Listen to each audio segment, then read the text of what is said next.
m'appelle Clément Gaillard, je suis urbaniste et designer.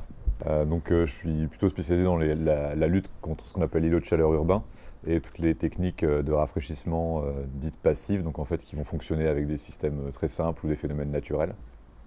Et donc à la base j'ai plutôt une formation de designer liée à l'aménagement d'espaces intérieurs, on va dire. Et après au fur et à mesure je me suis spécialisé sur le sujet de la conception bioclimatique, la prise en compte du climat et du coup la lutte contre l'îlot de chaleur. J'ai fait une thèse du coup qui est portée sur l'histoire justement de la conception bioclimatique en France et aux USA dans la seconde moitié du XXe siècle. Et c'est comme ça en fait je me suis intéressé au sujet et que j'ai commencé en fait à installer mon activité dans ce domaine-là quoi aujourd'hui. J'ai fait comme étude, donc j'ai fait une classe préparatoire en design et art, donc plutôt centrée sur une formation artistique. Ensuite j'ai intégré l'école normale supérieure de Cachan, donc qui est une école qui forme au métier de chercheur et de professeur. C'est une école où en fait du coup j'ai pu faire un double parcours. Donc j'ai fait en fait ce qu'on appelle un DSA, donc diplôme supérieur en art appliqué, à Vitry-sur-Seine, qui s'appelle Alternative urbaine. Et donc dans cette formation, j'ai été au contact de gens comme André Ravero, Patrick Bouchin, des choses comme ça. On allait travailler à Notre-Dame-des-Landes pour faire des relevés des cabanes avant les destructions justement par la police. Donc très tôt, j'ai été sensibilisé à ces sujets de conception liés aux matériaux écologiques, à l'anthropocène aussi. Enfin, c'est des notions que j'ai eues assez tôt dans mes études. Après ça, j'ai passé le concours de professeur, donc professeur en école de design pour le coup. Donc j'ai passé l'agrégation. Ensuite, j'ai fait 2 années de philosophie. En fait, je voulais approfondir en fait la question de la philosophie des techniques, surtout c'est ce qui m'intéressait. Et puis en fait, tout d'un moment, j'ai complètement abandonné la philosophie parce que je trouvais que ça répondait pas du tout à mes attentes. Et je me suis orienté vers quelque chose de beaucoup plus pragmatique à mon sens. Donc j'ai fait cette thèse en urbanisme qui était vraiment liée à des questions assez concrètes de conception, de choix de matériaux, de choix d'orientation. Voilà. Et en termes de méthodologie, surtout, en fait, je suis allé beaucoup plus à la rencontre, par exemple, d'acteurs ou d'architectes, d'urbanistes, de techniciens. Donc ça a été un peu le moment de la thèse a été un espèce de gros shift pour moi. J'ai vraiment commencé à aborder différemment les choses. Et aujourd'hui, je suis hyper content d'avoir fait ce choix-là. En fait, à la base, c'est plutôt une question de, en gros, le climat, en fait. J'ai été assez fasciné, moi, dans mes études, par le côté, le système, en gros. L'écologie, par exemple, comme système, en fait, telle espèce en interaction avec telle espèce, il y a l'énergie solaire qui arrive, machin, ça fait des cycles qui sont liés, par exemple, je sais pas, au carbone, au phosphore, enfin, à l'azote, des choses comme ça. Et donc, moi, je suis toujours été intéressé par comment, en fait, quelque chose est en lien avec un système qui est plus grand, quoi. Et donc, en fait, ça part un peu de là. Et donc, l'idée de s'intéresser au réchauffement urbain, enfin, la surchauffe urbaine, on va dire, ou à l'effet d'îlot de chaleur, c'est que justement, en fait, on a construit des villes un petit peu en oubliant en pensant que le climat c'était juste un truc qui avait un peu en fond, quoi. Que c'était un peu, ça faisait partie de l'environnement et que finalement, le climat n'allait pas du tout influencer nos modes de vie, nos manières de construire. Et en fait, ce qui se passe aujourd'hui avec le changement climatique, c'est qu'on se rend compte que le climat devient une pression de plus en plus sur les activités agricoles, sur les modes de vie, sur le tourisme, sur plein de choses. Donc on est en train de redécouvrir que le climat est une contrainte, en fait. Et je trouve ça assez intéressant de dire que tout d'un coup, on reprend conscience qu'on est dans un système climatique qui en plus est changeant, de manière pas du tout linéaire, c'est-à-dire que ça change là, on est au mois d'octobre, on a des températures qui sont presque équivalentes à celles d'un mois de juin ou juillet par exemple. Donc en fait on se rend compte qu'en plus le bouleversement n'est pas du tout linéaire, quoi. C'est pas juste les saisons, elles s'allongent de quelques jours, en fait il y a des trucs complètement aberrants, il y a des mois d'octobre qui ressemblent au mois de juin, enfin, et donc il y a un truc un peu inquiétant aussi derrière ça. Mais voilà, c'est plutôt le côté, moi, on reprend conscience de cette contrainte climatique, quoi, qui pèse, mais qui est aussi positive en fait pour le coup. Moi, quelque chose qui m'intéressait, c'était d'aller voir l'histoire, en fait, l'histoire plutôt récente, mais comment est-ce qu'on a pris en compte le climat ou pas pris en compte le climat au XXe siècle, quoi, dans la conception. Et donc j'ai fait ma thèse qui est vraiment portée sur ce sujet-là, de la conception bioclimatique. Et donc cette thèse, elle a été faite sous la direction de Sabine Barle, qui est une ingénieure et urbaniste, qui en plus, elle travaille beaucoup dans l'histoire des techniques. Et ça, c'est quelque chose que j'aime beaucoup. En gros, c'est de s'intéresser à l'histoire des dispositifs techniques, comment les techniques influencent aussi les modes de vie. Voilà, il y a quelque chose d'assez fascinant là-dedans. Et Sabine Barle, elle a aussi une spécialité, c'est qu'elle travaille sur les métabolismes urbains. Donc en gros, elle s'intéresse aux villes, pas du point de vue, vraiment de la forme urbaine, mais du point de vue des flux de matière qui vont la traverser. Donc par exemple, telle quantité de béton vient chaque année dans la ville de Paris, il y a telle quantité de gravat qui repart. Et donc on s'intéresse pour le coup à comment en fait la ville est en fait un espèce de plus grand système qui va capter des matières, capter des énergies et qui va en fait les transformer, les dégrader, les choses comme ça. Et donc on regarde un peu la ville comme un système, vraiment comme un système en écologie, en énergétique, quoi. En fait, on voit ce qui rentre et ce qui sort.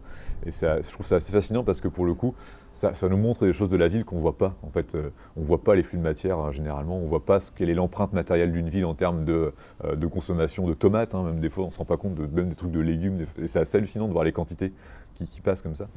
Et en fait, on se rend compte aussi de quel est le poids matériel d'une ville, quoi. En fait, il y a un peu ce truc-là de se dire, oui, vivre en ville, effectivement, en termes de mode de vie, on peut faire des choses à pied, des choses comme ça. Mais en fait, en termes d'empreinte matérielle, pour faire nourrir une ville, il y a une empreinte qui va être hyper importante. Pour fournir des matières à la ville, il y a une empreinte aussi qui va être hyper importante. Et donc, juste regarder la ville comme étant un truc, ah bah là où c'est urbanisé, c'est la ville, c'est un peu une connerie. Parce qu'en fait, pour que cette ville existe, elle mobilise en fait des territoires autour pour fournir de la matière et fournir de l'énergie, quoi. Et donc Sabine Barle, du coup, elle m'a encouragé quand j'ai commencé la thèse à me dire, en fait, il faut plutôt aller voir des gens, récolter des témoignages et en fait récolter plein de matières. Et donc moi, c'est vraiment un truc que j'ai pris au pied de la lettre. Donc pendant un an et demi, presque 2 ans, je suis allé voir pas mal d'architectes, d'ingénieurs, beaucoup en France, qui ont travaillé sur le sujet de la conception bioclimatique. Et donc ils avaient travaillé sur ce sujet dans les années 70-80, quoi. Donc ils étaient plutôt âgés. Et en fait, j'ai récolté plein de témoignages, je me suis fait aussi des amis, parce que c'était vraiment des gens franchement super sympas. Et j'ai récolté aussi plein d'archives, parce qu'eux avaient amassé des quantités de documents sur ces sujets-là, que j'ai pu récolter, analyser. Donc j'ai beaucoup travaillé sur ça. Et ce qui m'intéressait vraiment, c'est que du coup, cette prise en compte du climat, là, j'avais des choses vraiment concrètes, quoi. Il y avait des gens qui avaient travaillé sur la prise en compte de l'ensoleillement à l'échelle urbaine, sur comment est-ce que, du point de vue thermique, tel matériau était plus intéressant que tel autre quand on avait un climat qui était plutôt ensoleillé, mais avec des hivers froids. Enfin, il y avait vraiment plein de choses très concrètes. Et c'est des choses qui avaient presque 50 ans, quoi. Et donc j'ai essayé en fait de m'intéresser à ça, l'histoire de ces choses-là, pour essayer de montrer qu'en fait, cette question de prise en compte du climat, on a un peu l'impression de le découvrir aujourd'hui, mais en fait, il y a plein de gens qui ont travaillé dessus au XXe siècle et même avant. En fait, il y a eu vraiment beaucoup de recherches sur ces sujets-là. Et il y a un côté un peu, aujourd'hui, ce qui est un peu gênant, c'est l'amnésie qu'on a, l'impression de redécouvrir un peu tout le temps les choses. Et je pense qu'il faut arriver à mobiliser justement l'histoire et les travaux qui ont été faits auparavant. Alors, donc l'îlot de chaleur urbain, ça décrit la différence de température entre la ville et la campagne, en gros. Ce qui se passe, c'est que quand on regarde l'évolution de température dans une ville par rapport à la campagne, on se rend compte que, en fait, au fur et à mesure de la journée, la ville, elle va avoir tendance à surchauffer, et donc vers 16-17 heures, elle va avoir presque son pic de température. Et alors qu'en campagne, en fait, cette température, elle va redescendre progressivement parce qu'en gros, dans la campagne, qu'est-ce qu'il y a? Il y a de l'évapotranspiration, en fait, il y a de l'eau qui va s'évaporer et qui va éliminer de la chaleur, enfin pas l'éliminer, mais transformer de la chaleur, on va dire. Et donc, naturellement, la température va s'abaisser. Vu qu'en ville, on a moins ces domaines-là, en fait, la ville, elle va rester chaude, elle va piéger cette chaleur. Et en fait, tout au cours de la nuit, en fait, on va avoir une température qui va rester très élevée. Et c'est vraiment qu'au petit matin qu'on va avoir des baisses de température, quoi. Et donc, cet effet de chaleur, c'est quelque chose, alors, on parle souvent de chaleur urbaine, choses comme ça, mais vraiment du point de vue physique, on va dire scientifique, l'effet d'îlot de chaleur, c'est vraiment un phénomène qui est plutôt nocturne. C'est le fait que voilà, la nuit, la ville, elle va piéger la chaleur, elle va avoir du mal à l'éliminer. Et en fait, pendant une période de canicule, du coup, elle va se charger. Et après, il faut pas mal de temps aussi pour décharger cette chaleur. Il faut parfois plusieurs jours, ou même parfois une semaine, en fait, même après un épisode de canicule. Donc ça, c'est vraiment l'effet d'îlot de chaleur. Après, il y a d'autres phénomènes qui sont plus globaux. Par exemple, on parle de surchauffe urbaine. C'est par exemple le fait que, effectivement, telle place, elle va plutôt surchauffer en journée, par exemple. Mais ce qu'il faut faire vraiment, il faut vraiment faire attention au fait que le phénomène d'îlot de chaleur, c'est quelque chose de vraiment, c'est à l'échelle d'un climat local. Donc c'est à l'échelle de plusieurs dizaines de kilomètres, par exemple. Et quand on dit, on va créer par exemple un îlot de fraîcheur qui fait genre, je sais pas, 300 mètres carrés, en fait, on lutte pas contre l'îlot de chaleur. On va améliorer le confort thermique localement à cet endroit, mais à l'échelle d'une ville, l'impact sur l'îlot de chaleur, en fait, il est négligeable, en fait. Il faut se dire que si on veut lutter contre l'îlot de chaleur, il faut laisser une forêt, il ne faut pas faire de ville. C'est aussi simple que ça. Il faut essayer d'arrêter aussi de raisonner que en termes de température de l'air ou température de surface, c'est encore pire parce qu'on voit souvent plein de confusion entre température de surface et température de l'air. Il faut se dire en fait que finalement, quand on crée un îlot de fraîcheur, une zone plutôt fraîche, ça va être un lieu collectif de rassemblement pendant une période caniculaire. Et effectivement, à d'autres endroits, ça va surchauffer, mais ici, on peut au moins faire en sorte de se réfugier. Et pour moi, un truc qui est hyper important, c'est de se dire, on a des espaces qui vont être confortables à tel moment de la journée, pour le coup. Et concevoir un îlot de fraîcheur pour la journée, c'est pas pareil que concevoir un îlot de fraîcheur pour la nuit, pour le coup. On va pas rechercher les mêmes choses. Donc il y a, Voilà, c'est juste pour un peu démystifier le côté, voilà, je plante 5 arbres, j'ai lutté contre l'îlot de chaleur, quoi. Parce que vraiment, il y a un aspect communication derrière qui peut être un peu faux, et puis surtout qui peut créer un peu de frustration auprès des professionnels qui travaillent ce sujet, parce qu'il y a vraiment des gens qui sont des climatologues experts de ces sujets-là, et du coup, ça peut créer une espèce de séparation un petit peu. Cette résidence-là, c'est assez intéressant comme point de départ. C'était l'idée que dans les villes patrimoniales, il y a plein de blocages ou on va dire d'obstacles qui font qu'on ne peut pas végétaliser ou adapter la ville comme on le voudrait.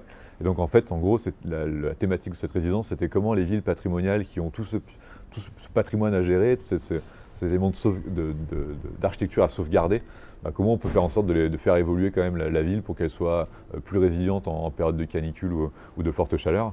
Et donc c'était un peu un défi parce qu'il fallait réussir à mettre sur la table des arguments qui disent en fait, soit le patrimoine du début du XXe siècle est intéressant à réactualiser parce qu'il y a plein de dispositifs qui sont importants à reprendre.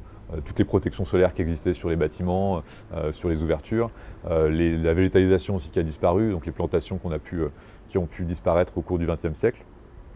Il y avait soit ça, soit de dire effectivement en fait, on prend le parti d'aller un peu plus loin que la réglementation et que l'aspect patrimonial et on impose des choses qui peuvent être nouvelles. Voilà, donc il y a aussi en fait on a été un petit peu dans ce dialogue entre reprendre des choses anciennes pour les réactualiser ou en fait aussi dire on va faire des choses nouvelles mais qui vont être par exemple en lien avec telle ressource territoriale, des choses comme ça, quoi. Donc il y a un peu ces deux choses-là.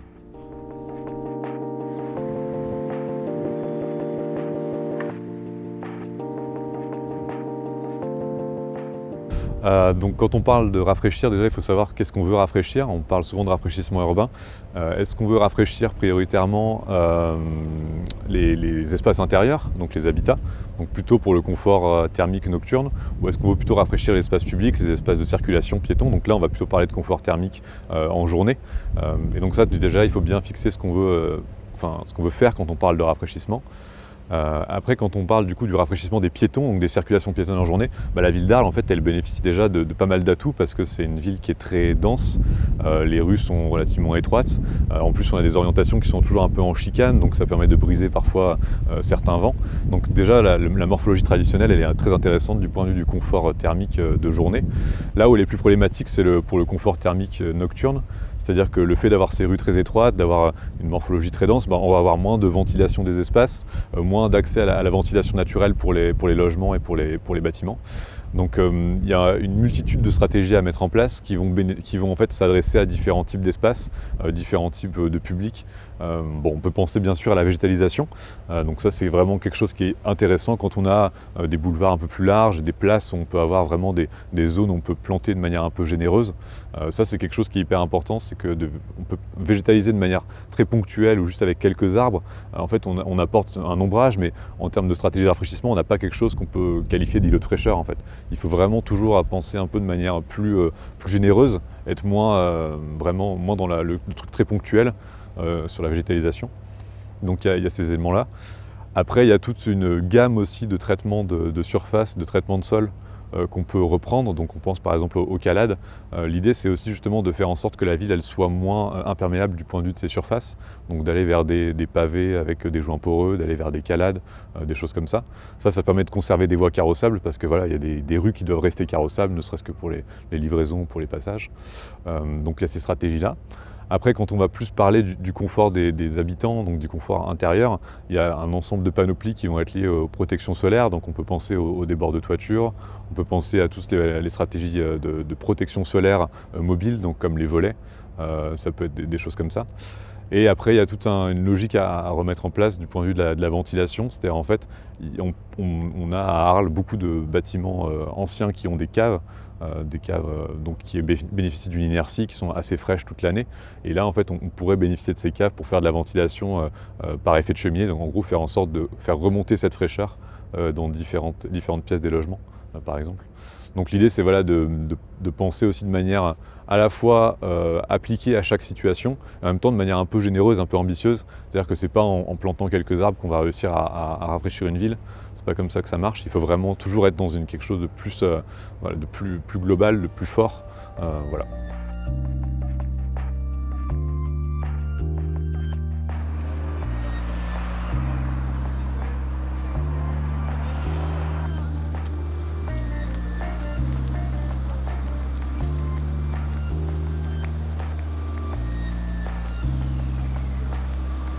quand on marche sur ce sol-là, il faut qu'il puisse porter. Il y a une moto qui est passée, éventuellement des fois il y a des camions de pompiers qui doivent passer, donc on doit pouvoir porter un camion de pompiers. Donc il ne faut pas se dire que tout ça c'est facile, il y a effectivement des contraintes à chaque fois, et c'est un vrai effort de se dire, voilà, là on peut circuler, on ne peut pas circuler. Donc il y a toute une réflexion à avoir quand on s'intéresse au sol sur en fait, la fonction technique du sol, et puis comment est-ce qu'on peut arriver justement à désimperméabiliser à tels endroits et à tel autre. Il faut pas généraliser. Le problème aujourd'hui, c'est qu'on va dire, on veut porter partout, donc on met toujours le même revêtement. Vous voyez, donc typiquement là, c'est du désactivé qu'on va mettre sur toute la longueur.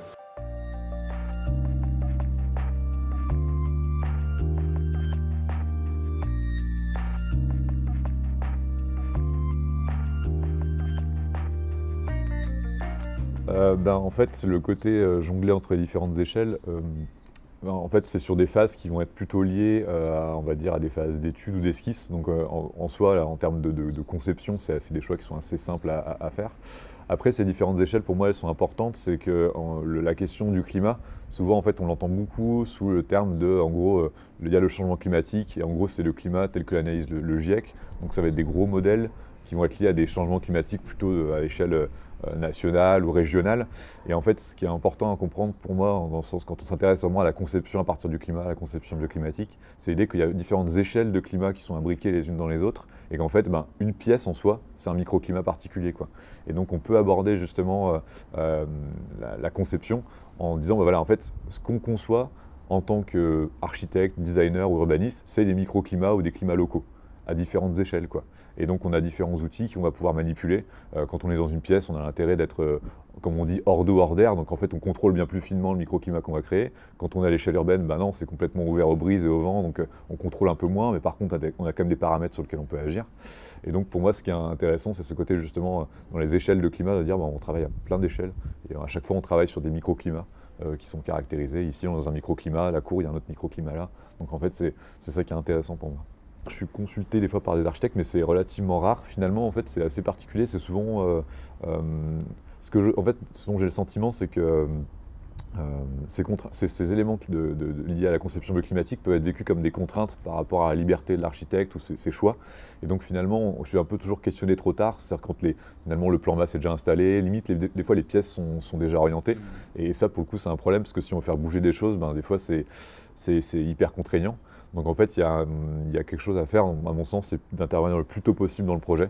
Donc ça, il faut que moi j'y travaille pour essayer intervenir plus dans des phases de programmation, de choses comme ça. En fait, bizarrement, je suis assez peu consulté par des architectes, mais c'est peut-être lié au fait que dans un projet d'architecture, il y a quand même des questions d'honoraires aussi qui vont être hyper importantes. Et c'est vrai que souvent les bureaux d'études, si on commence à les faire intervenir trop tôt, on commence en fait à rogner sur les honoraires aussi de l'architecte. Donc en fait, il y a toute une question derrière ça, c'est aussi combien d'argent on met dans les projets, est-ce qu'on met de l'argent sur ces trucs-là sur des questions d'études liées au changement climatique.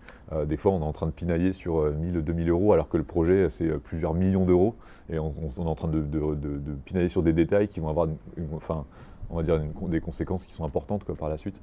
Donc il y a un côté un peu... il y a quand même des questions financières un peu très pragmatiques derrière ces choses-là. En fait, quelles sont les compétences qui peut agir. Mais ouais, pour le coup, moi, personnellement, par exemple, j'essaie de ne pas avoir une démarche qui est que bureau d'études en mode je contrôle le truc et puis je rends un avis, quoi. Moi, je suis à fond dans l'idée justement de la conception.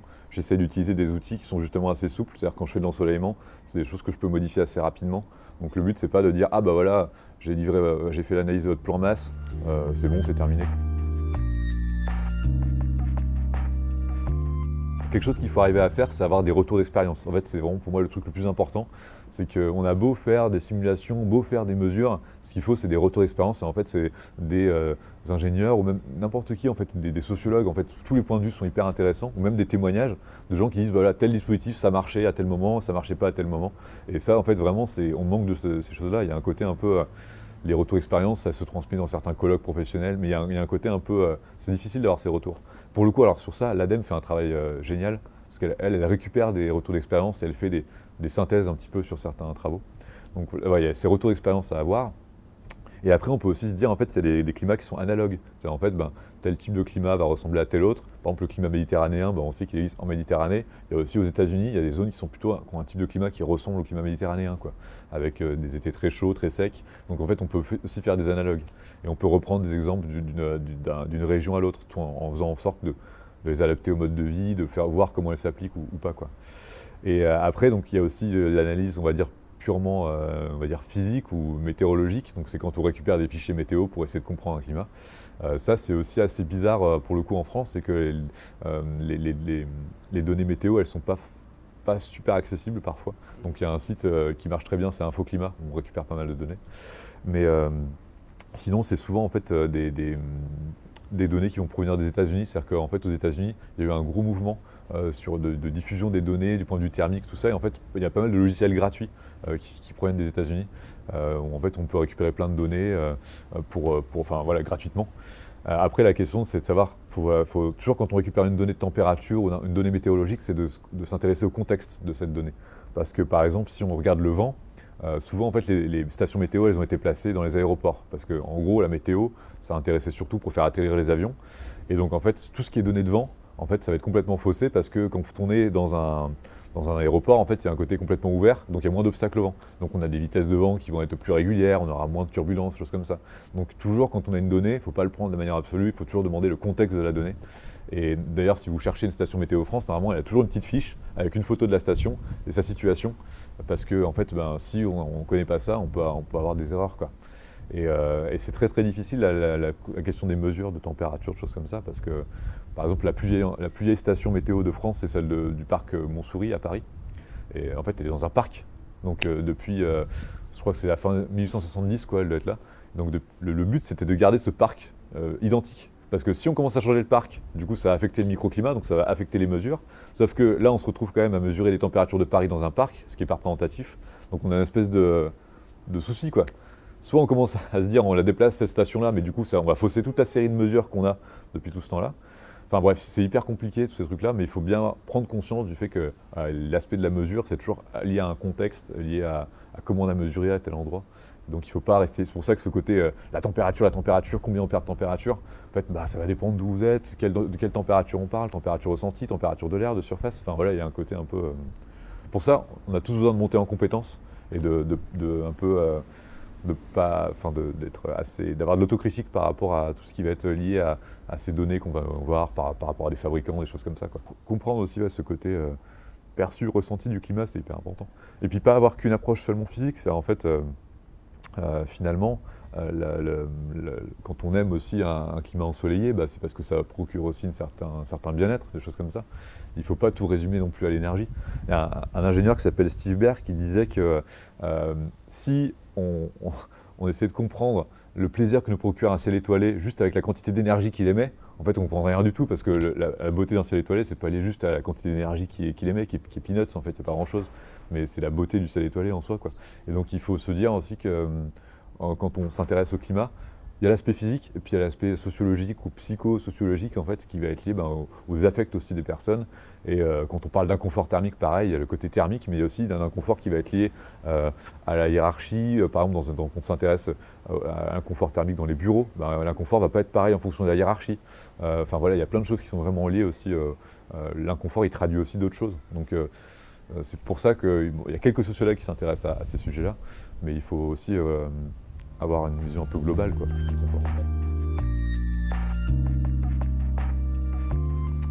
Donc oui, j'ai sorti un livre sur un peu l'histoire des low-tech, donc c'est des sélections de textes qui parlent un peu de ces sujets des low-tech. L'idée, c'était aussi, encore une fois, de se dire qu'en fait, dans l'histoire, il y avait des gens qui s'étaient intéressés au sujet. Donc moi, c'était plutôt à la seconde moitié du XXe siècle. Et donc les low-tech, c'est quoi en fait pour moi? Donc, quand on parle de low-tech, on parle en gros de techniques ou technologies qui vont être durables, facilement réparables, qui vont mobiliser assez peu de ressources, qui vont demander de la main-d'œuvre. Enfin, il y aura des techniques qui vont être vertueuses de plusieurs points de vue, social, environnemental, écologique, enfin voilà, il y a toutes ces dimensions-là.